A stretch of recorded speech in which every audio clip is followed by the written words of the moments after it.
Assalamualaikum warahmatullahi wabarakatuh. Perkenalkan, nama saya Muhammad Nur. Saya sebagai owner dari Bimbel Cafe, bimbel yang punya style baru, yaitu bergaya santai ya, seperti di cafe. Yang maunya belajar di cafe, tapi karena lagi masa pandemi, jadi kita online aja ya, adik-adik. Nah, sebagai pendahuluan apa yang akan saya bahas ya selama bimbingan saya, yaitu yang berkaitan dengan ilmu sains. Ya, bahasa Inggrisnya science, tapi dalam di Indonesia kan jadi science, SAINS. Nah, kalau diterjemahkan ya, sains ini adalah yang disebut dengan nama ilmu pengetahuan alam, atau biasa disingkat zaman saya sekolah dulu IPA. Ya, nggak tahu kalau sekarang masih ada juga nggak disebut IPA. Nah, dalam ilmu pengetahuan alam ini yang dibagi menjadi, berdasarkan skop pembahasannya itu dibagi menjadi tiga ilmu utama. Yang pertama adalah ilmu biologi. Nah, ini yang saya ya, karena sebagai lulusan biologi di Universitas Gadjah Mada, saya akan bahas lebih mendalam tentang ilmu biologi ini. Kemudian ada lagi ya fisika, ilmu fisika, dan kemudian yang ketiga adalah kimia. Nah, tiga ini ya, biologi, fisika, dan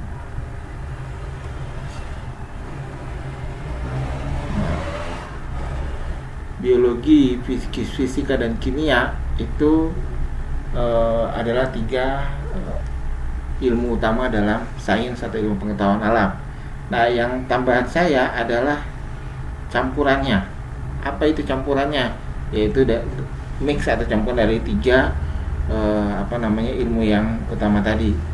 Nah, sebagai permulaan saya bahas satu persatu. Yang pertama adalah ilmu biologi dulu ya, ilmu yang nanti akan kita lebih mendalam lagi. Nah, sesuai dengan asal katanya, biologi itu dari kata bios ya, bio ini bios, dan juga logi itu dari kata logos. Nah, bios ini adalah makhluk hidup ya, sementara logos atau logi itu adalah ilmu ya. Artinya apa? Bahwa biologi ini adalah mata pelajaran yang khusus membahas tentang makhluk hidup. Nah, makanya saya tulis ini makhluk hidup. Nah, seluruh makhluk hidup yang ada di alam ini itu dibahas dalam mata pelajaran ada biologi ya. Apa yang dibahas di situ nanti kita bahas ya. Yang jelas dari yang paling kecil ya, makhluk hidup paling kecil apa? Nah, sekarang lagi ramai ya, lagi dibahas ya, yaitu pada masa pandemi ini adalah virus. Kemudian yang terbesar adalah apa? Gajah misalkan. Masih kalah ya, ada lagi yang lebih besar lagi, yaitu yang disebut dengan nama paus biru. Yang jadi paus biru ini dia ada di samudra yang luas dan tubuhnya sangat besar.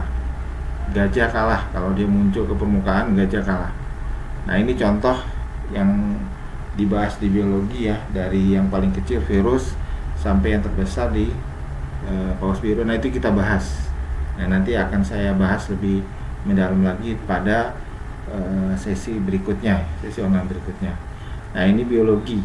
Nah, kemudian yang kedua adalah fisika ya, jadi fisika ini ya, dari kata-katanya itu membahas tentang hal-hal yang sifatnya fisik ya, hal-hal yang sifatnya terlihat, bisa dirasakan, bisa diraba, dan sebagainya, dan itu bukan makhluk hidup, atau dalam bahasa biologinya tidak punya sifat kehidupan ya, yang disebut dengan nama benda mati ya. Jadi benda mati yang ada di alam raya itu dibahas dalam ilmu yang disebut dengan nama fisika ya. Sama dengan biologi, yang dibahas di benda mati ini dari yang paling kecil ya, paling kecil sampai yang paling besar.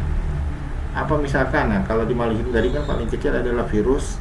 Nah, yang paling besar adalah Paus Beru. Nah, kalau di fisika itu paling kecil adalah yang kita kenal dengan nama atom.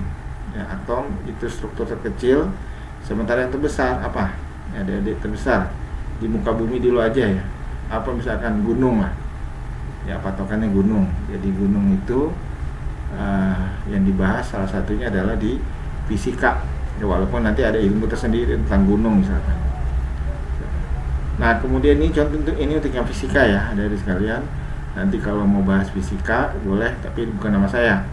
Ya, mungkin nanti ada guru lain yang akan bantu untuk pembahasan tentang fisika. Nah, kemudian yang ketiga adalah kimia, ya, ilmu kimia. Jadi ilmu kimia ini adalah ilmu mempelajari tentang zat-zat yang sifatnya kimiawi, dan biasanya zat-zat ini tidak terlihat. Ya, dia akan terlihat kalau sudah berkumpul ya, dengan zat kimiawi lain. Itu strukturnya semakin lama makin kompleks. Kalau disebut makin kompleks ya, dari zat sederhana gabung menjadi yang sifatnya kompleks. Ya, contohnya apa? Yang misalkan yang kita hirup sekarang itu oksigen. Nah, itu kan terdiri dari dua unsur kimia, yaitu oksigen. Dua oksigen ya, makanya situ kan O2 ininya, lambangnya O2. Kemudian ada lagi air ya, air itu tersusun dari dua atom hidrogen ya, dan juga satu atom oksigen, makanya lambang kimiawinya adalah H2O. Atau yang kita keluarkan ya, kalau kita mau saat bernafas ya, kalau masukkan adalah oksigen, dikeluarkan apa? Ya, karbon dioksida ya. Nah, itu zat kimiawinya terdiri dari satu unsur karbon dan juga dua unsur oksigen, makanya disebut dengan nama karbon dioksida ya, karbon dioksida. Nah, ini ya yang dibahas dari mata pelajaran atau bidang ilmu sains, yaitu kimia. Sama dengan fisika ya, kalau adik-adik ingin mempelajari lebih lanjut di sini, nanti ada pengajar khusus yang membahas tentang kimia. Ya, sekali lagi saya hanya bahas tentang biologi. Nah, yang keempat ya, ini tambahan aja dari saya ya, itu adalah ilmu campuran ya, ilmu campuran dari tiga ilmu yang ada di atas sebelumnya. Nah, karena saya dari latar belakang biologi, maka campurannya saya gabung ya, misalkan antara biologi dengan fisika. Nah, itu disebut dengan nama ini fisiologi.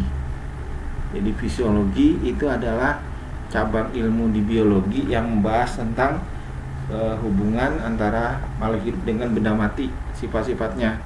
Ya, biasanya ini dalam bentuk rumus-rumus kimianya. Ya, contohnya misalkan kalau adik-adik pikir kok bisa ya air ya itu bisa mengalir dari akar sampai ke pucuk daun ya.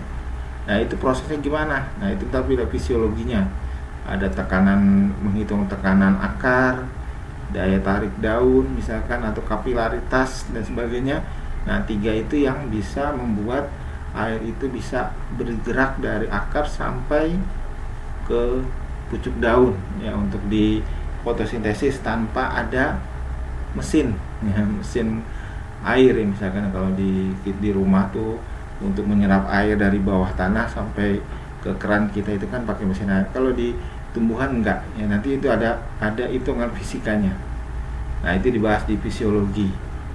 Nah, kemudian gabungan antara biologi ya dengan kimia itu yang disebut dengan nama biokimia ya, sama dengan fisiologi. Jadi dibahas bagaimana unsur zat kimiawi ini dalam tubuh makhluk hidup.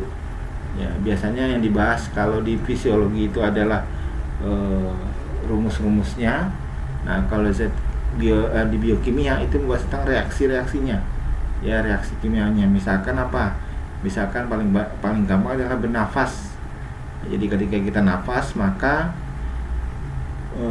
tubuh kita akan menghirup oksigen. Ya, oksigen sampai dari hidung ke tenggorokan apa kerongkongan? Tenggorokan ya, tenggorokan masuk sampai ke bronkus, bronkiolus, sampai di ujungnya alveolus. Nah, di alveolus nanti akan menunggu pembuluh darah, yaitu di sel darah merah jadi pembuluh darah paling halus ya, di paru-paru. Nah, nanti akan di situ ada sel darah merah yang mengandung Hb, hemoglobin. Ya, ini struktur kimia sendiri. Nah, dia yang bisa mengikat oksigen. Ya, HBO2 nanti jadinya oksihemoglobin. Ya, reaksinya. Nah, nanti HBO2 ini nanti akan mengalir ya dari ke jantung, menuju ke seluruh tubuh ya melalui arteri. Ya, arteri aorta, arteri tubuh atau aorta sampai ke seluruh tubuh, nanti sampai di sel-sel dia akan dibakar ya, yaitu nanti ada kita bahas di sel, ada di mitokondria. Prosesnya panjang lagi nanti ya. Nah, intinya nanti di mitokondria itu Hb ini akan melepaskan oksigen. Nah, kemudian prosesnya berlangsung menghasilkan CO2 diikat lagi sama Hb yang tadi untuk dialirkan lagi kembali ke paru-paru dan kemudian dikeluarkan oleh tubuh kita melalui hidung dan sebagainya. Nah, ini contoh proses yang ada dalam biokimia. Ya, sekali lagi ini tambahan dari saya aja ya. Jadi sekedar pengenalan bahwa ternyata sains atau ilmu pengetahuan ini juga ada yang merupakan campuran, dan biasanya itu bagian dari ketiga ilmu ini seperti biokimia sama fisiologi itu ada di ilmu biologi ya. Saya nggak tahu kalau di fisika sama kimia nanti ilmunya apa ya, tapi yang jelas biologi. Nah, demikian ya sedikit pemaparan secara lebih umum ya, secara lebih global tentang ilmu sains. Dan sekali lagi ya adik-adik sekalian, nanti akan kita bahas lebih mendalam lagi dalam termin berikutnya ya, akan kita bahas ya. Kalau saya ya berarti saya akan membahas tentang biologi ya, apa saja ya, nanti kita bahas ya. Demikian ya dari saya yang bisa kita bahas pada kesempatan kali ini ya. Lebih kurang mohon maaf. Assalamualaikum warahmatullahi wabarakatuh.